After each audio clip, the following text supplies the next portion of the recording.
No matter who you are, no matter how much you guys try to work on it, at some point your anxious attachment style will ruin your relationship. And I'm gonna give you the first reason why, because I personally went through this myself. I was somebody who was raised in a family where I felt like I constantly need reassurance, right? And this prompted me to be the exact same way in my relationships. And I didn't realize firsthand how damaging it was up until I started to notice the patterns.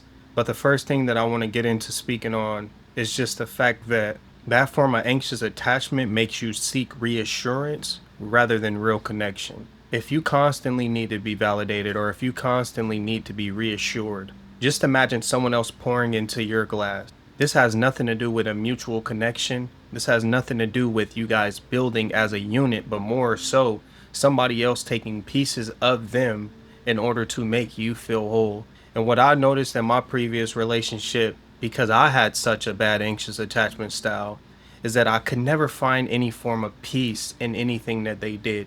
Even when this person would genuinely try to help comfort me, I guess you can say, or make me feel secure, I would still feel that feeling of abandonment or that fear of abandonment for some odd reason, just based on my patterns and the type of lifestyle that I was born into. And you don't realize this up until you've dealt with people or up until you've taken yourself out of your shoes and you realize certain patterns that simply were not healthy for you. When I look back on my life and how I was a mama's boy growing up, whenever my mom would leave and I would cry and I would throw fits, yes, that was partially that anxious attachment style coming out. And as I've grown into a man, I didn't realize how it would transcend into my relationships. I didn't realize how unhealthy it was. But you just got to understand that if you're somebody that constantly needs to question your partner, yes, it can feel like love to you because you may be seeking reassurance, but to your partner, all it is pressure. All it does is stresses them out. And I don't know about y'all, but just imagine that you had somebody in your ear questioning your every move. 9 times out of 10, you'd probably get annoyed because I would. At some point, it is going to become overbearing, and that person's form of, anxiety is going to be more of a burden than anything.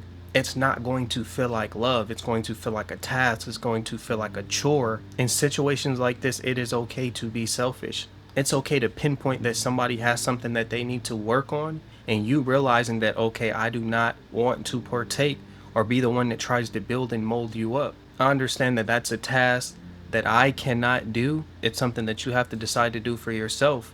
And this was one of the main reasons me and my last partner never worked, because I didn't realize how bad I had this anxious attachment style. I didn't realize that them going out and having fun and me spiraling mentally was a red flag. I didn't realize that me calling from different numbers trying to get in contact with them when we were in no contact had deeper meanings and it led to other things.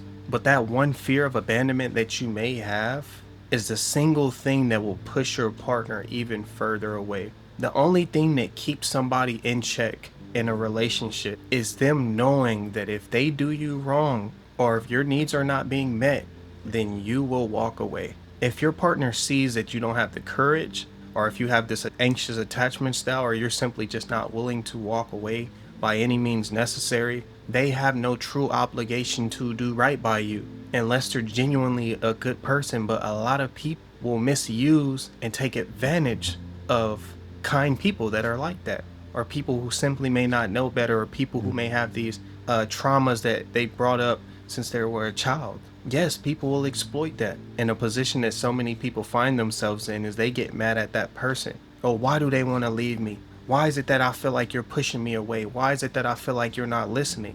It's because, yes, you're overbearing. You're too much to deal with. If you're constantly chasing someone or chasing something, at some point, you got to realize that it's only running away from you because your focus is on pursuit and not attract.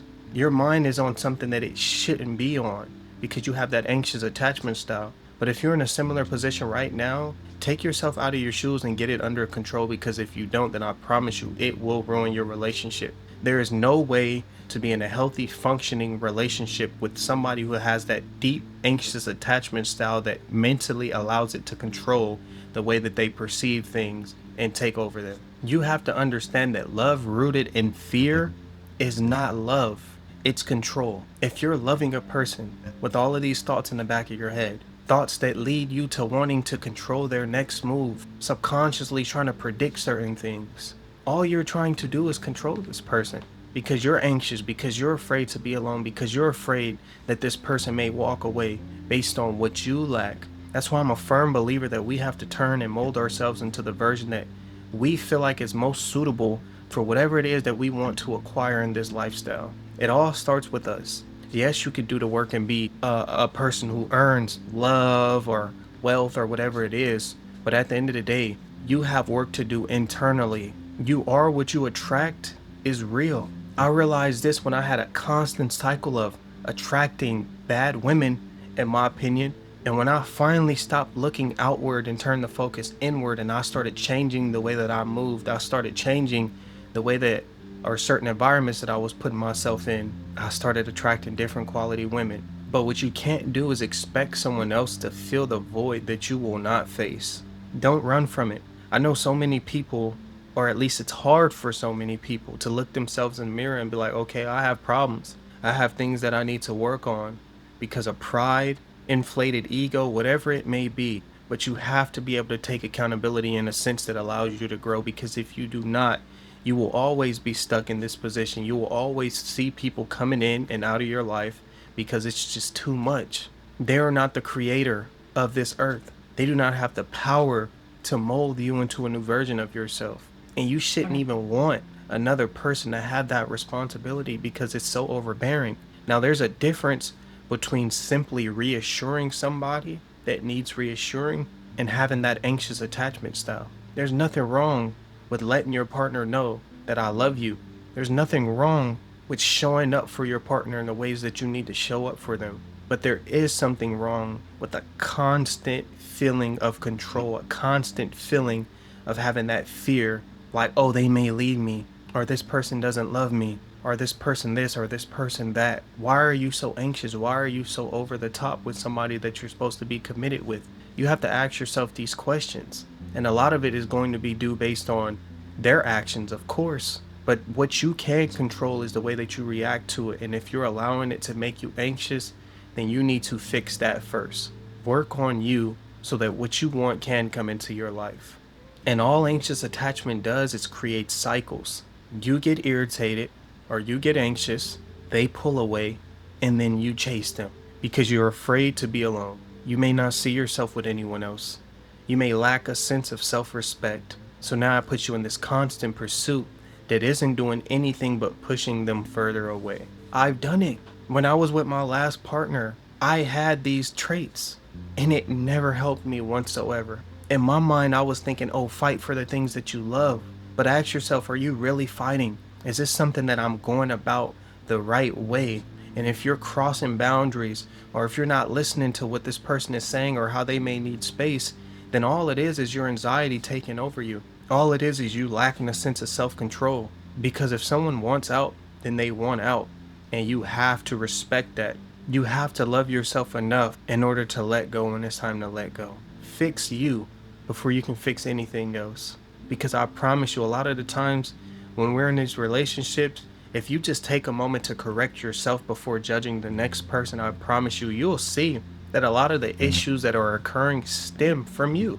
They do. You're human. You make mistakes. You're flawed. It happens. A healthy relationship is two people constantly choosing each other, not one person clinging on and the other person trying to escape. It's a mutual partnership.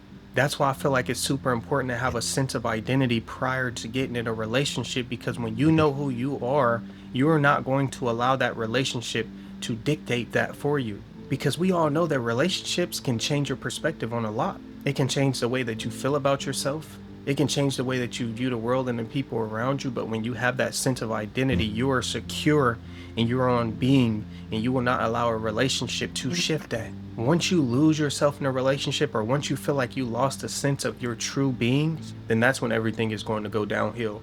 Because the one thing that pulled you guys together, mutual attraction, what you have in common, all of these things are slowly starting to fade away because you're losing yourself. Then that's when that anxious attachment style is going to kick in. Then that person's really going to be gone.